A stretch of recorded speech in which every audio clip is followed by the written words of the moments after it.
Look, if I told you that the person who can actually afford a $400,000 house in 2026 probably needs to make around $130,000 a year, you'd think I'm exaggerating. But here's what makes this absolutely wild.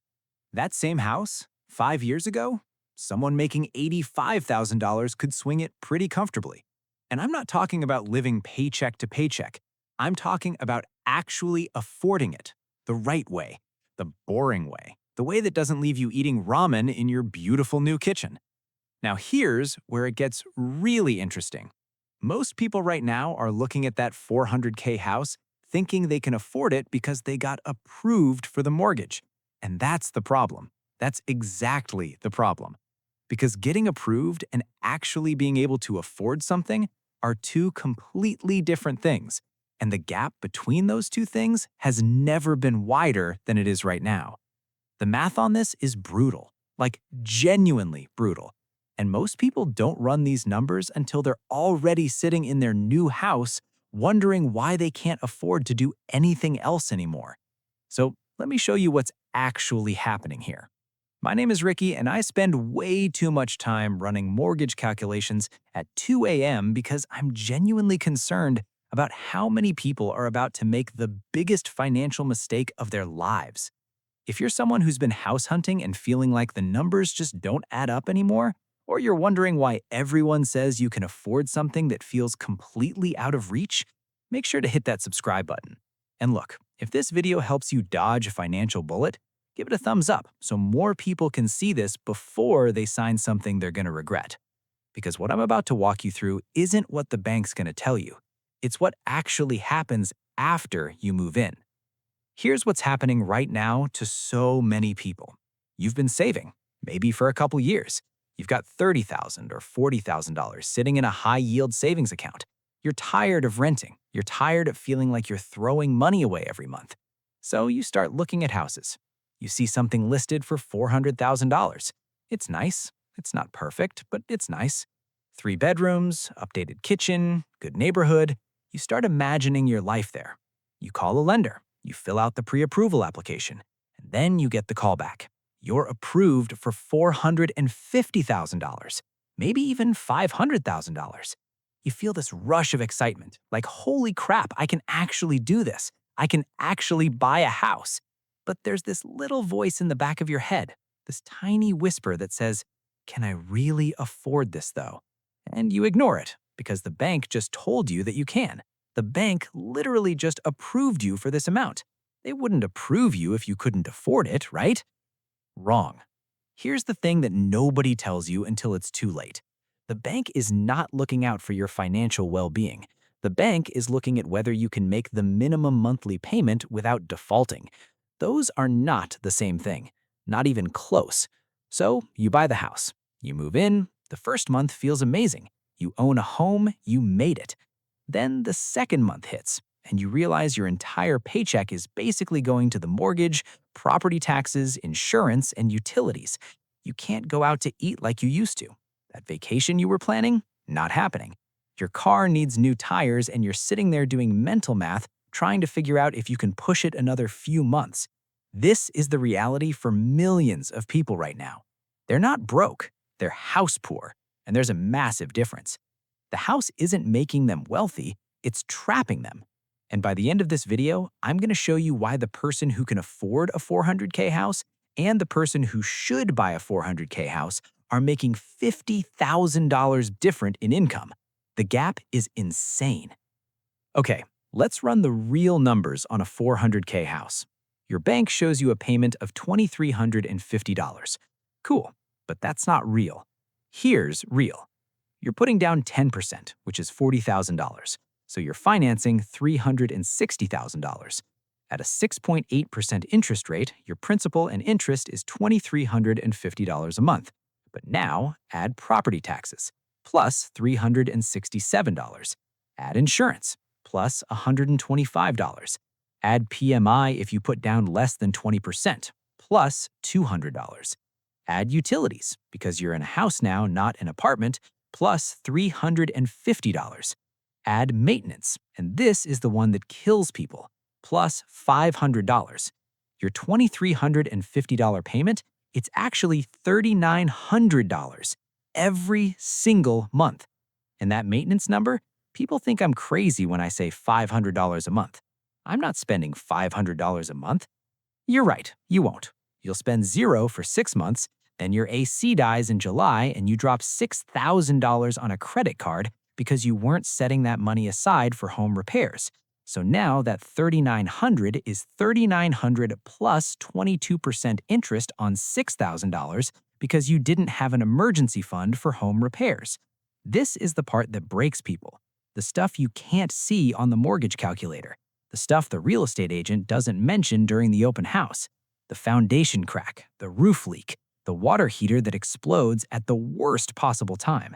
If you're not budgeting for this stuff, you're not actually ready to own a home. You're just ready to get approved for one. And those are very different things. So here's the question nobody wants to hear the answer to. How much do you need to make to afford $390 a month? Financial advisors say keep housing under 30% of gross income. Let's use that number. If $3,900 is 30% of your gross monthly income, that means you need to make $13,000 a month. That's $156,000 a year. Now here's where it gets really bad. That's gross income. That's before taxes.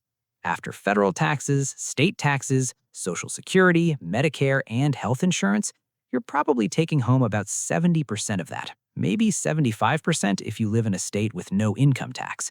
So your actual take-home on $156,000 is probably around $109,000 to $117,000 a year, about $9,100 to $9,750 a month. You spend $3,900 on housing, you're left with $5,200 to $5,850 for everything else. Everything else. Your car payment, that grocery bill that somehow hit $800 this month, the $200 car insurance bill you forgot about, gas, phone, internet, the $50 in streaming services you don't watch anymore but can't cancel because your spouse would notice. Oh, and retirement, emergency fund, forget about it. You're living month to month in a $400,000 house.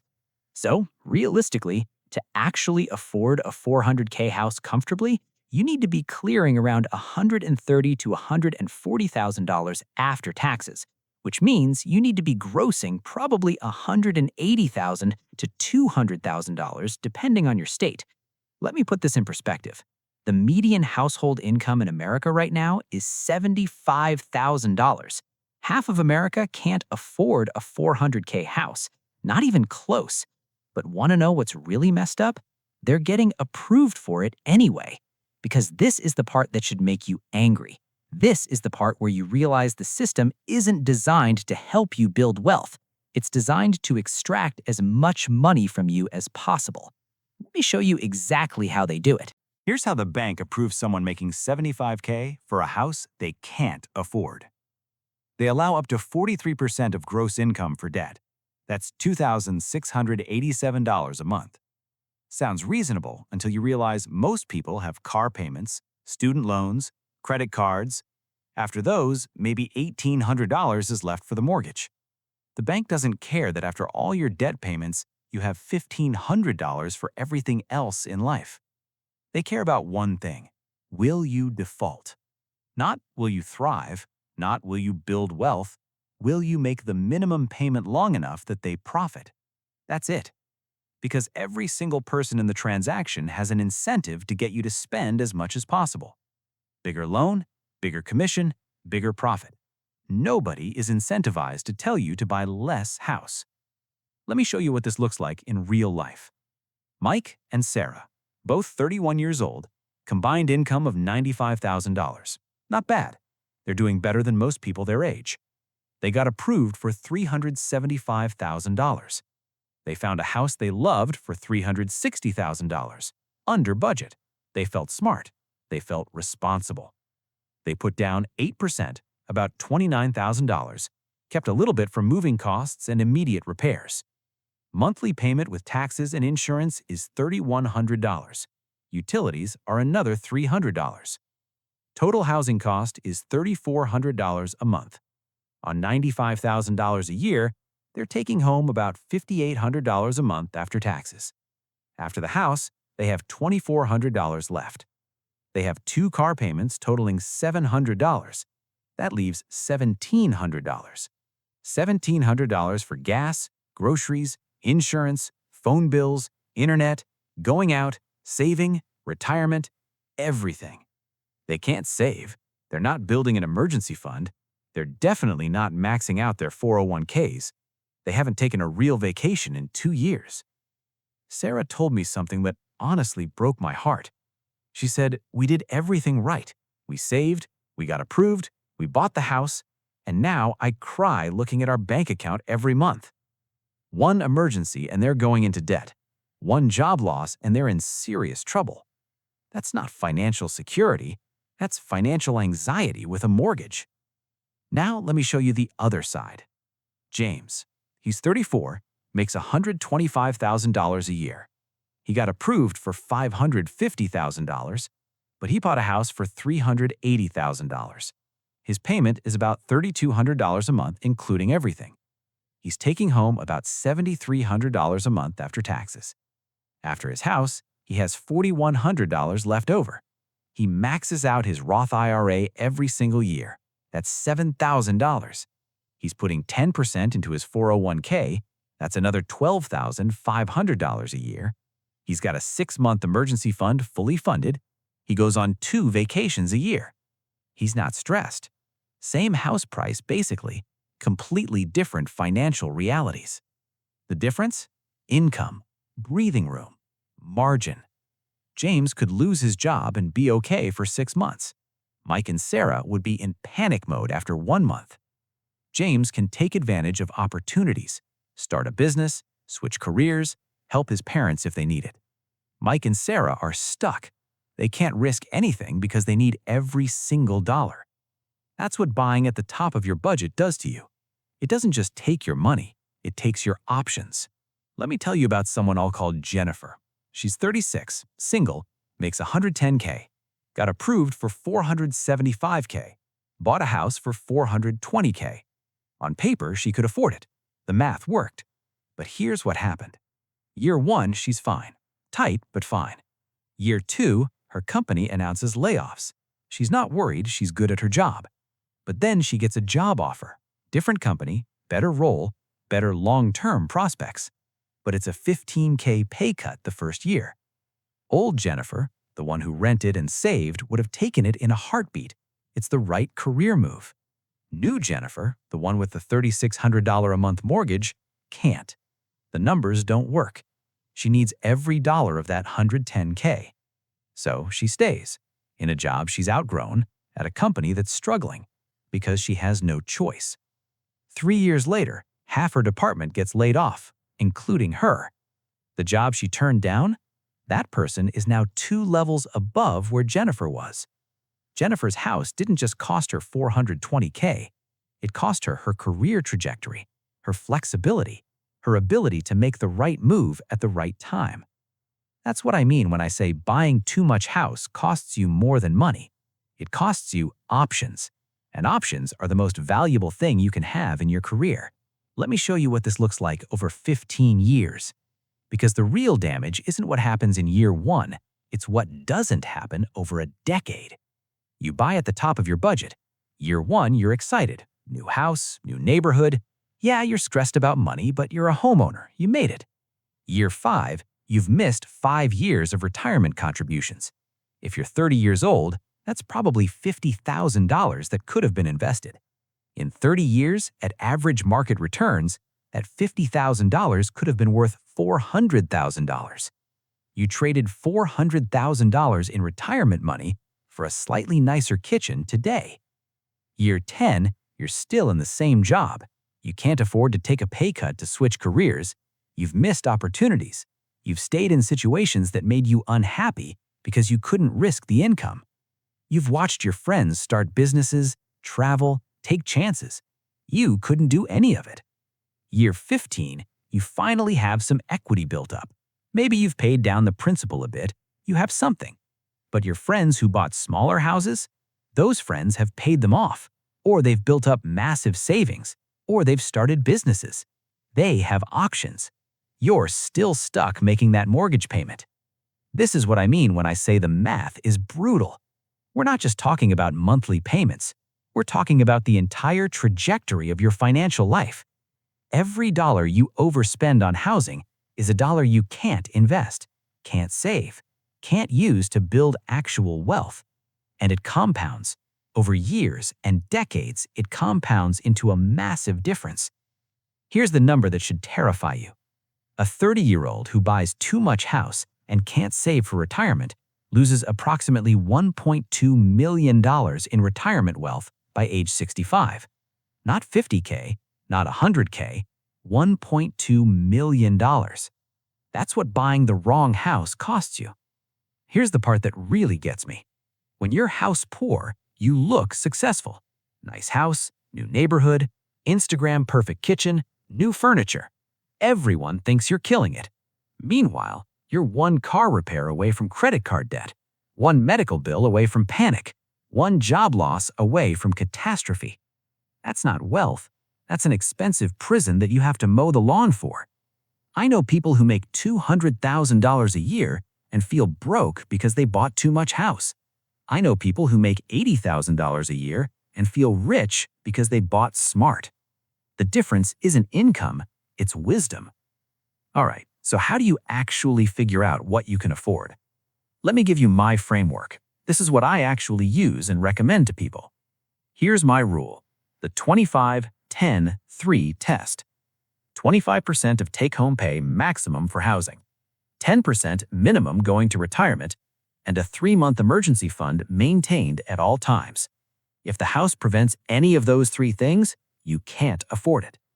Let me break that down.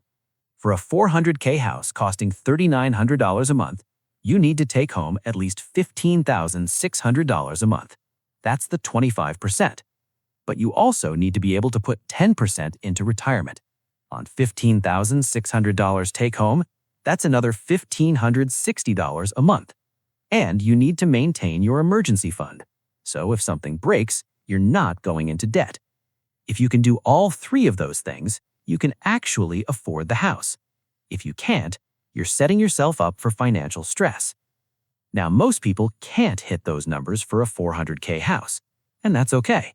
That means you need to either make more money, save a bigger down payment, or buy a cheaper house. Those are your options. Because here's the thing, your house might go up in value. It might not. Real estate is not guaranteed.